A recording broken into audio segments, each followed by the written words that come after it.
Hi, welcome to Simply Country Cuisine. I'm Susie, but I'm making what is called a porcupine meatball, and I thought we'd have that, and maybe since it has rice in it, I will cook rice again and serve it on a bed of rice. I just thought that sounded kind of good for dinner.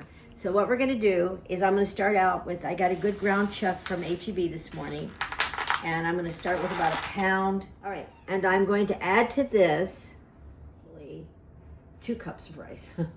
So I'm gonna add this in. And I didn't let it cook all the way.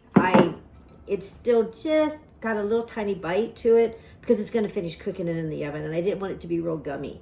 And I've let it sit here for a few minutes because I didn't want to scald my hands when I was making the meatballs. So I'm gonna do 1 egg. I'm gonna beat it slightly in my measure cup. Just kind of break it up a little bit. Just making meatballs. And although it's going to give it a little bit of a different flavor and a texture, the rice is really kind of replacing the breadcrumbs or the cracker crumbs or oatmeal, whatever you would put into your meatballs. I have already diced up a half of a white onion. Let's move this over a little bit so you can see. And I'm going to add that in there. I'm putting in 3 teaspoons of garlic, which would be 3 cloves of garlic.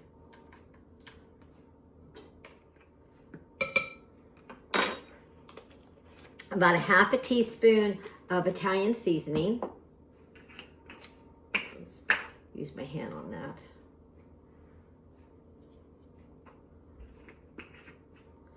And a little bit of salt and pepper to taste. Probably about a half a teaspoon each. I'm going to use my hands to mix this up because I'm going to make them into meatballs. Our oven is ready. We set our oven to 350 because we're going to bake these off for an hour in a sauce. That's why I thought a bed of rice would be good with this. Now, I wouldn't suggest using brown rice with this because I think it would, unless you pre-cooked it, you could put raw rice in here, raw white rice. And it would work fine. You'd have to cook it probably an hour, 15 minutes. I think then it would dry out your meatballs. I chose to cook the rice so my meatballs would stay moist. Brown rice, I think, might not be quite as moist. You could definitely use it for a healthier version. All right, why don't you come back and join me? I'm gonna make these up into meatballs about, they're going to be dinner meatballs. So we're going to make meatballs about that size. And I'm going to get them made up, and then I'm going to, you can help me pop them in the oven. Okay, now we have formed our meatballs. And we ended up with 10. That would be plenty for a family of 4, I think. Okay, so what we're going to do now, before we put them in the oven, now the oven is preheated to 350 degrees. And I'm going to make a tomato sauce to go on top. Now the recipe actually called for 2 cans of tomato sauce. I want to use Italian crushed tomatoes, and I'm using 28 ounces since it was 2 cans of 14. I'm using a 28-ounce can. Make sure, I've done this my whole life, but make sure you wipe off the top of your lids. This is a little info commercial of your cans, because these cans set in warehouses. Now this is kind of gross. Well, they're sitting in the warehouse, and little tiny furry critters are running across them and depositing unhealthy things for us. If you open the can without wiping the lid off, that will drop into your food. And it will kill you. I'm just gonna say, you can get very, very sick. And there's a name for it. I couldn't tell you right now. So be vigilant and wipe the tops of your cans off. Now we're putting in a 28-ounce can of fresh tomatoes and a spatula so we can get all this goodness out of here. And this is a good quality Alisi. It's an Italian brand. Add a cup of, the recipe calls for chicken broth. I want beef broth. I'm using beef. I want it to marry with the flavor. So I'm going to add about a cup of this. Remember, our meatballs are going to be cooking for an hour in this delicious sauce. a tablespoon of Worcestershire.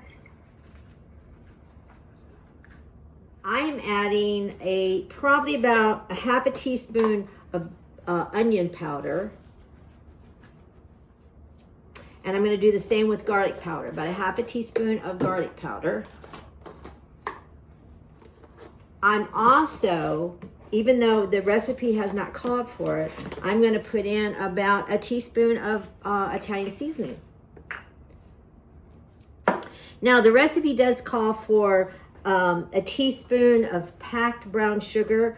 And again, I've been trying to alleviate as much of the unhealthy sugars from our diet as I can. So I'm, again, going to use honey. A teaspoon of honey is not going to make our meatball sweet, our sauce sweet. It's just going to take the acidity of the tomatoes away. You don't have to do this if you don't want to, but I think it would be good. So we'll give this a mix up. Now remember, this recipe called for sauce. We used crushed tomatoes. So consequently, we are going to have little tiny pieces of tomatoes in this. Delicious. It's just going to be delicious. I'm just going to tell you right now. Now you notice I didn't put any garlic in, well, I did put garlic powder, but I didn't put garlic in my sauce because I had quite a bit in my meatballs. So I'm going to pour this over our meatballs. I did put a little bit of olive oil in the bottom of my pan, just so it wouldn't stick so bad. Remember to check the comments below. Dina puts a recipe card with the ingredients in it for you. Now, before I stick these in the oven, I'm going to say this and shout out to Jamie. Without the meat in her spaghetti sauce, and we have a video on Jamie's spaghetti sauce, you could use Jamie's spaghetti sauce recipe in this. Just leave the meat out of it because you've got the meatballs. That would be very, very good. If you're in a rush and you have your meatballs made after work, you could easily use a jar of a very high quality, high grade sauce, pasta sauce. I'd probably use 2 though, because you see we've got a lot of sauce in here. Okay, I have placed the meatballs in a 9x12 baking dish. I've put the meatballs in, the sauce in, covered it with foil. We're now going to place it in our preheated 350 degree oven for 1 hour. And then come back and we'll give it a try. All right, we have removed our porcupine meatballs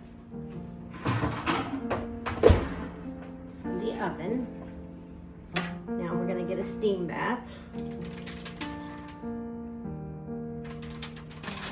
And they are bubbling. Aren't those gorgeous? Now, yes, I shall let them cool a second because that's like hot lava. Okay, so I took one of the meatballs out. I put a little of the sauce on the plate. So we're gonna give these a try. These smell, and they're so tender. Now I am gonna serve this over a bed of rice tonight for dinner. A new favorite meal. This is delicious. And I like the crushed tomatoes. I think the crushed tomatoes give it a little more consistency. It made it a little bit thicker. Oh, these are so good. Well, don't forget to subscribe, like, and share our videos. We're on YouTube, Facebook, and Instagram. And if you don't have a place to worship, please join us at any one of our Glad Tidings locations in Central Texas. We're one church, 5 locations. The Leander location has 2 services, 9 and 11. Not sure of the other times, but you can go online and check it out. We would welcome you at any one. God bless and have a wonderful summer.